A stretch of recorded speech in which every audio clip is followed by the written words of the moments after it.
Thank you very much. Thank you. So we are in 9th of April 1950. It's Easter Sunday, and we're in Notre Dame in Paris. It's the Easter Mass. It's an atmosphere, as you can imagine, of reverence, an atmosphere of gravitas with the organ playing, the archbishop reciting hymns. And then suddenly an act of sacrilege is taking place. Some young men from the balcony of Notre Dame start shouting, "Dieu est mort! God is dead! God is dead!" And they start reciting a blasphemous poem.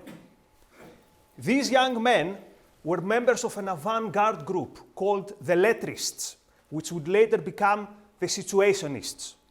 And the horrifying attendees did not know it at that moment, but they witnessed history. Because they witnessed a great shift in the political landscape.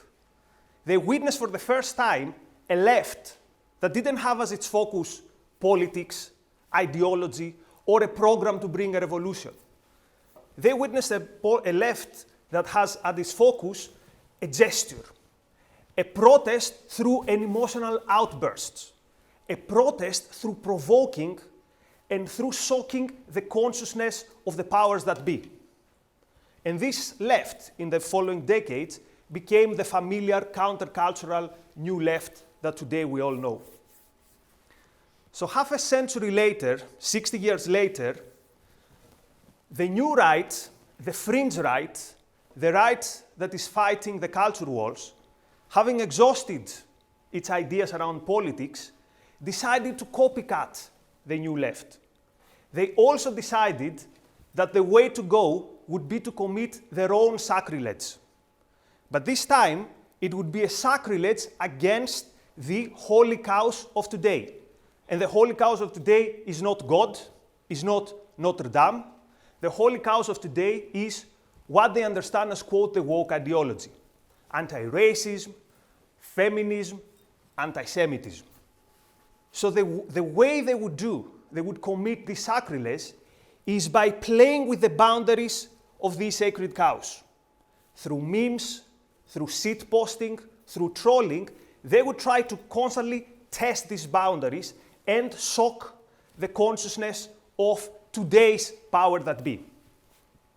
But they needed a manifesto. Like the Situationists back in the day, they needed The Revolution of Everyday Life by Raoul Vaneigem, or The Society of the Spectacle by Guy Debord. The new right needed its own manifesto. And they found it in 2018, in this book. In the book, The Bronze Age Mindset, by a guy with the nom de guerre, Bronze Age Pervert. The book comes out in 2018, and Bronze Age Pervert was not someone who was important. He had a small following on Twitter, and yet, and although it's a self-published book, the book explodes. Within months, it's on the top 150 of Amazon. Not top 150 in its category, which would be good enough, top 150 from all Amazon books. Soon, it attracts more mainstream attention. So soon, it is reviewed by the conservative Claremont Review of Books. And soon, we find out that it has some appeal also among members of staff of the previous administration of the White House. And recently we hear that it also has a lot of appeal among political scientists, particularly among conservative political theorists. And the question is, who wrote this book? Recently, Politico did an expose on who is Bronze Age Pervert. And turns out, he's not a basement dweller. Turns out, he's a man of high intellect. Turns out he's an immigrant from Romania with a mind that got him to do a maths degree in MIT and a PhD in philosophy in Yale. So, what is the essence of the book? If we had to give the book in one sentence, what would that be? It would be a full front attack in anything that today we consider as the ideology of today. Michael Lanton, the conservative editor, described it as a flamethrower, a flamethrower bursting fire to the pieties of the left and of the right.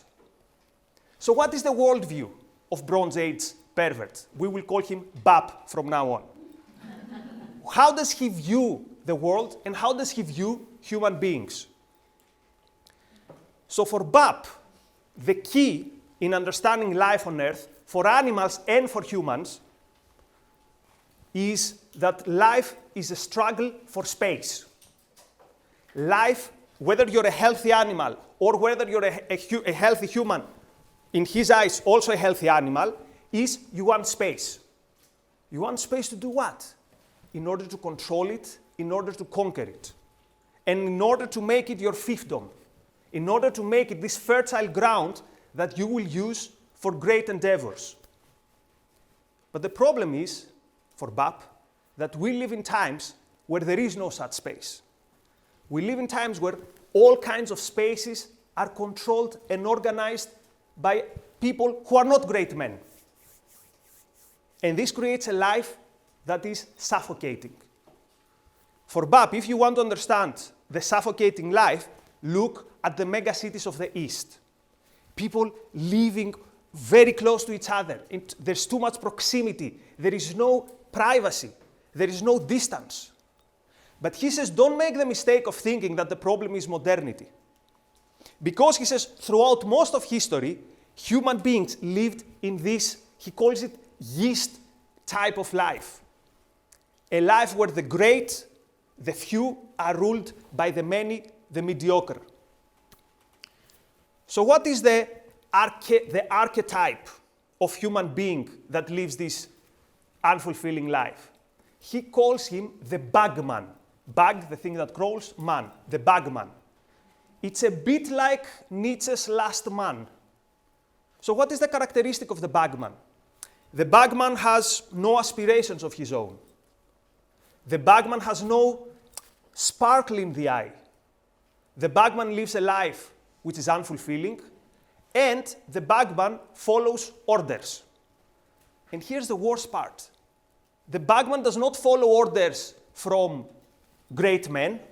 Like if you follow orders from Napoleon, that's okay.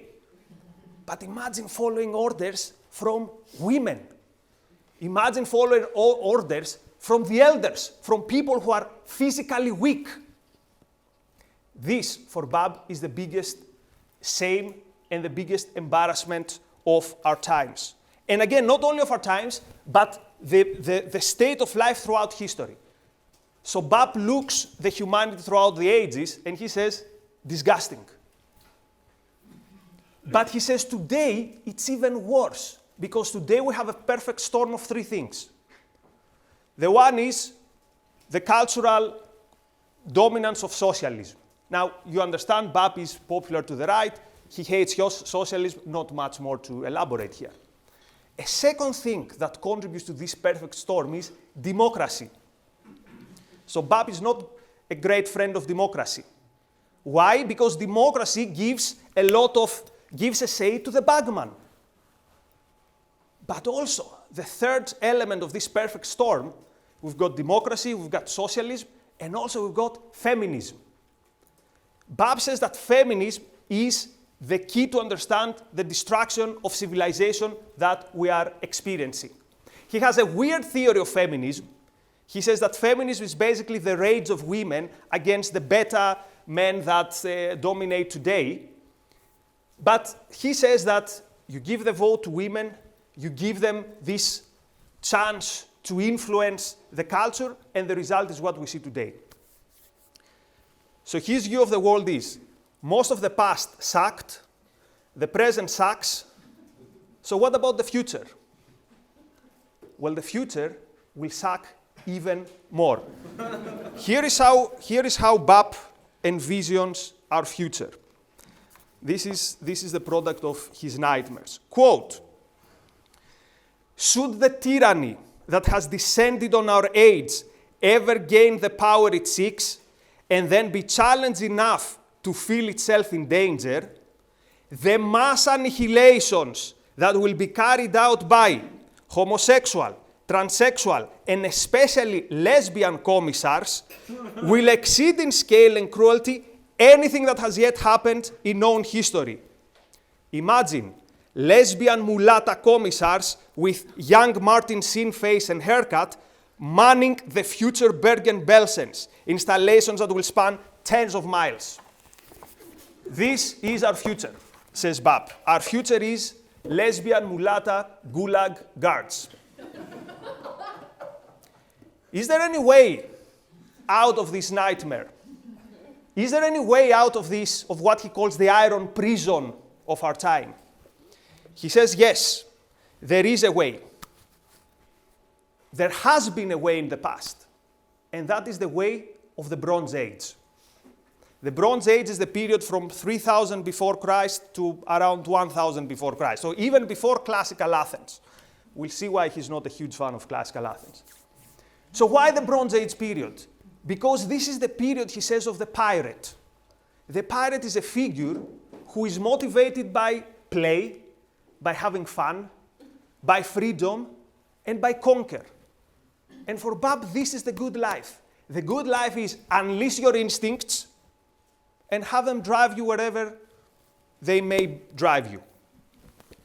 So this was the good days, he says. And as time goes by, we find fewer and fewer and fewer of such great men. So now the question is, okay, can we look back at these great men and at least get some inspiration? Like, can I learn something from the great conquistadores, from the great adventurers? And Bab looks at us and says, probably not. You're not up to the occasion because you have not understood, he says, about what type of men we're talking about here. So, in perhaps the most famous part of his book, he gives a view of what it means to be a really great man. Quote, imagine a Mitt Romney, by the way, you remember Mitt Romney, right? He was the candidate of the Republicans, the last candidate before Trump. Imagine a Mitt Romney, but different. A Romney who actually was capable of acting like he looks and was worthy of his looks. Imagine a younger Mitt Romney. A Romney who rouses the nation to a new war against India through power of charisma and speech alone. Then he leaves on ship to head the armies conquering India. But then come rumors that Mitt Romney ran a black mass Satanist dinner in New York. Also, people awaken one day and find that someone defaced the Holocaust Museum and the Lincoln Memorial. Rumors spread that it is Mitt and his friends in preparation to overthrow the government. So he is recalled from his command to stand trial.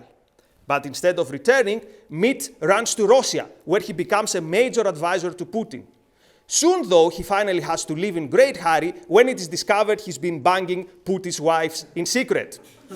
He runs to China, so blah, blah, blah, he describes the story, and then he tells us, this is actually a real story. This is the story, exactly such and more was the life of the ancient Alcibiades from Athens. How inconceivable. That's the important thing, right? How inconceivable. You'll never be able to be like this man, he says. You're never going to be able. And then he asks the question, is there anyone today in the West who could be something like that? He says, Trump has some elements because he doesn't care. But he hasn't got the capacity to do these great things. So who are some other great men of our time? For Bab, Saddam Hussein is an example of a great man. Why? Because what was Saddam famous for? His extravagance. Like, there's this country over there, I'm going to attack it. I met your wife and I like her, I'm going to take her and I'm going to throw you to the dungeons. So the important thing for Bab is not that Saddam was a killer. Like, Stalin also killed a lot of people, but he didn't do it for the lols. So he's lower in Bab's appreciation. But with Saddam, it's this idea again that you unleash your instincts and you do like the world is your oyster. This is Bab's worldview. Emotionalism in steroids. Proud emotionalism. I feel like it, therefore I will do it. So, finding ourselves then in this uninspiring world, I mean, let's face it, we're not going to be Alcibiades. Most of us probably are not even going to be Saddam Hussein. What else can we do? How can we escape this great ugliness? And the answer is through beauty. Beauty, Bab says, is the secret. Because beauty gives us an insight. Beauty is like a ticket, like a bridge between this world and the world which is possible. And he says that beauty has something objective. You see it, and you understand immediately that here I'm in the presence of something different, of something great. This is why, if you go to Bab's Twitter page, you see it is full of half-naked male bodybuilders and men of very beautiful aesthetic presence. Again, why? Because it's an escape. By the way, notice the similar things with the new left, right? Like escape this time not through drugs or not through this other place. Escape through beauty. Escape through bodybuilding, maybe. That's why he advocates the way of sun and steel, which means physical perfection. Because then you see that a different life, away from the life of the bugman, is possible. So this is BAP. Now we need to ask, why is BAP popular? I mean, I find these ideas, we're going to evaluate them, but let's all agree that these are very weird ideas to begin with, right? And yet, these ideas are popular. This book, again, is a bestseller, although it's self-published and it had zero promotion. Why is it that young men find this book so popular? Well, think about it. You're a young man today, you look on the left, and what do you see? You see a left that is telling you that the mere fact that you exist means you have an original sin. The young man sees the left, and he sees a hatred for beauty, a hatred too often for achievement. And then you look on the right, and what do you see? Bores, empty suits, people who stand for nothing and fall for anything. And just see the Tory party in this country. And then you look at the fringes and you see these kind of red-pilled dorks who tell you how to pick up girls or will tell you stay away from women that will screw your life. Like nothing really inspiring there. And here comes Bab and says, I will give you an inspiration. All this ugliness that you see out there, I will fight it. So here's a sentence from the prologue of his book.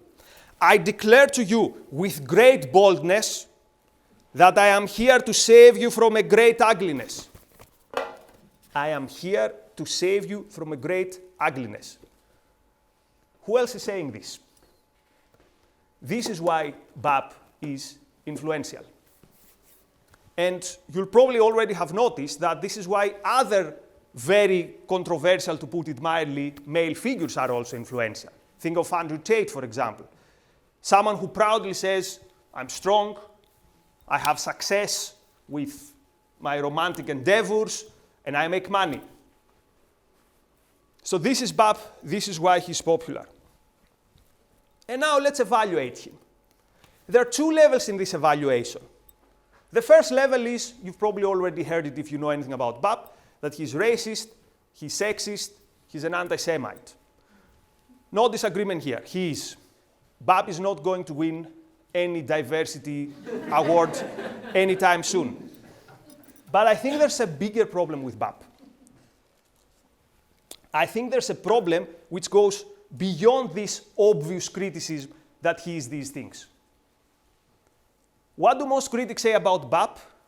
He is very radical, he's very extremist. I think the problem is the opposite. In the things that really matter, in his fundamental principles, Bab is very, very mainstream.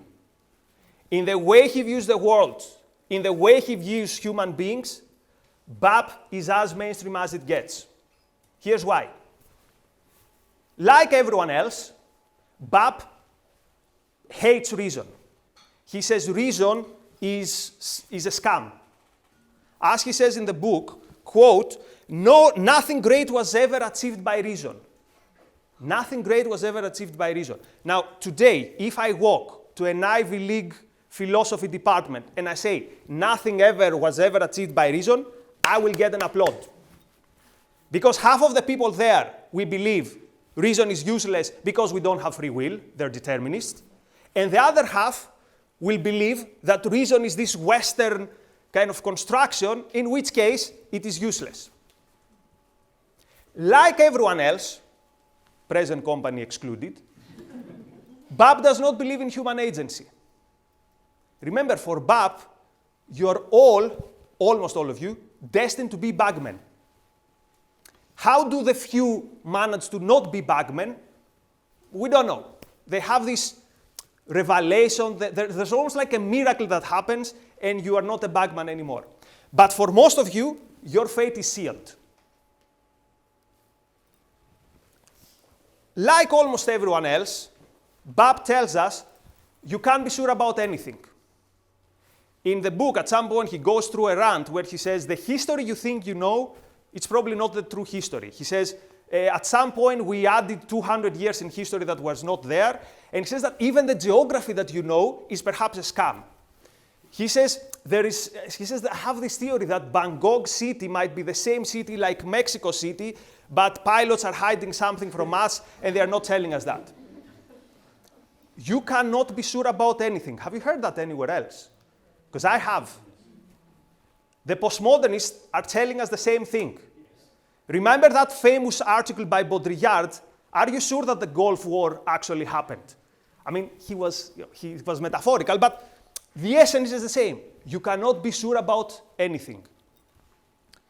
Another way that BAP is very, very conventional is that BAP is not a great friend of humanity. Again, for BAP, human beings are disgusting.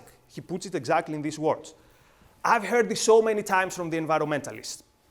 How many times have we heard human beings are a plague on planet Earth? So BAP looks at Extinction Rebellion and gives them the thumbs up.